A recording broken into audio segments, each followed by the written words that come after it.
You ever gone to close your RV door and it just doesn't happen? Gets stuck, doesn't work, makes a really loud creaking sound, all sorts of different issues can happen. So today I'm going to walk you through a couple of those, talk a little bit about troubleshooting some things we can hopefully do to avoid it, or if it is happening, how we're going to fix it. Let's start off with some general care tips. First off, folks, one of the things people don't understand is while you should have to apply a reasonable force, you shouldn't have to apply excessive force to shut your RV door. It should shut pretty easily, as you can see this one does here. If you're having to slam it shut, there's generally something else going on. A couple of quick things you always want to check after every trip. One, check your screws right here on your latch, as well as on your striker plate. You want to make sure those are in position. If they become misaligned, you're going to have an issue, so make sure that you're checking those.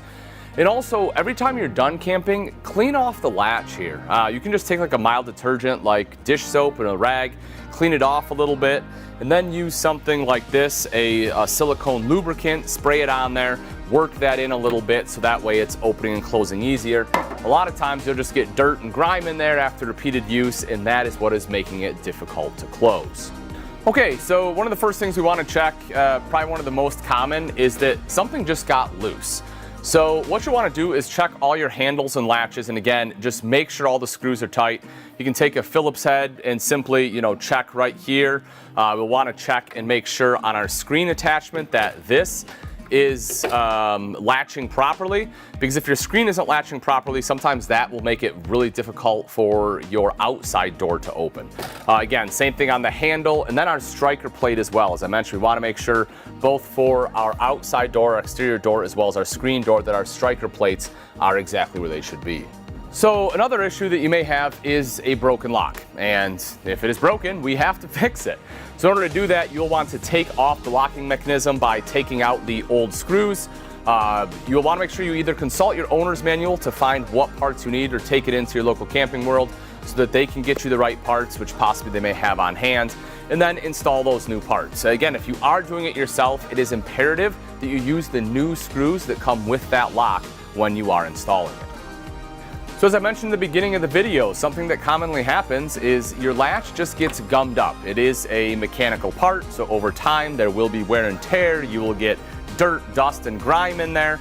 So again, you want to clean that off and then use lubricant and kind of work it into that latch. That will give it the opportunity to slide a little bit easier, and a lot of times that in itself will fix the issue with your door.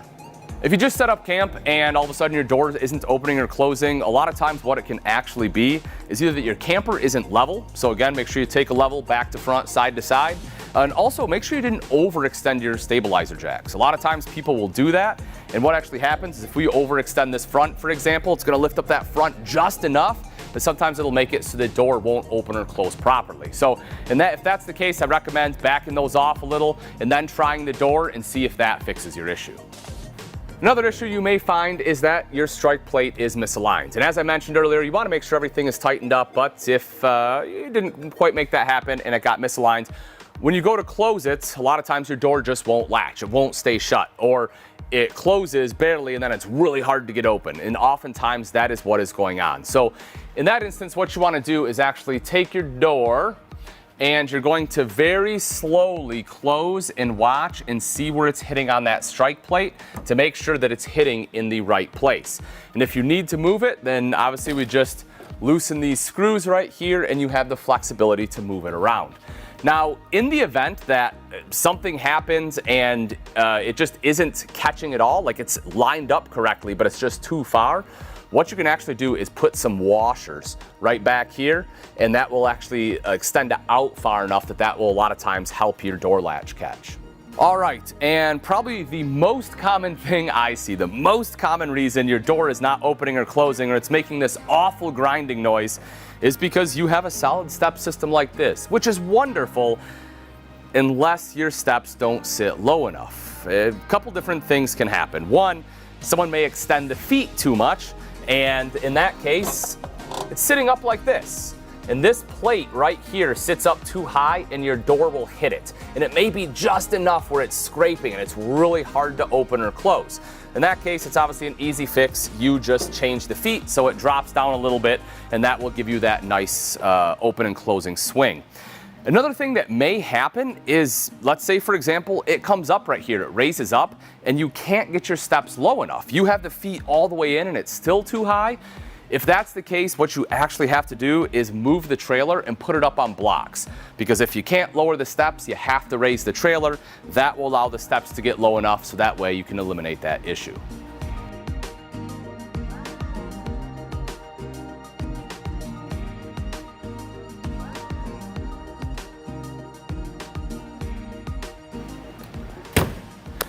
All right, folks, remember, if you need to replace any components, be sure to consult your owner's manual so you can get the correct part numbers to make sure you're ordering the right part.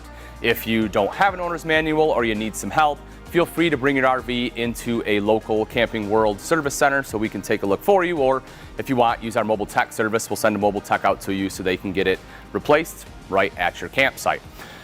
Hopefully this video helped you out with any door issues you may be having. If it did, be sure to hit that like button. If a friend or family member is having door issues and you're sick of hearing that thing squeak, be sure to share this video with them. Also, if you want to see more how-to and troubleshooting information, be sure to subscribe so you can be one of the first ones to check it out. Thanks again for watching, folks. I'm Ian Baker, and until next time, we'll see you.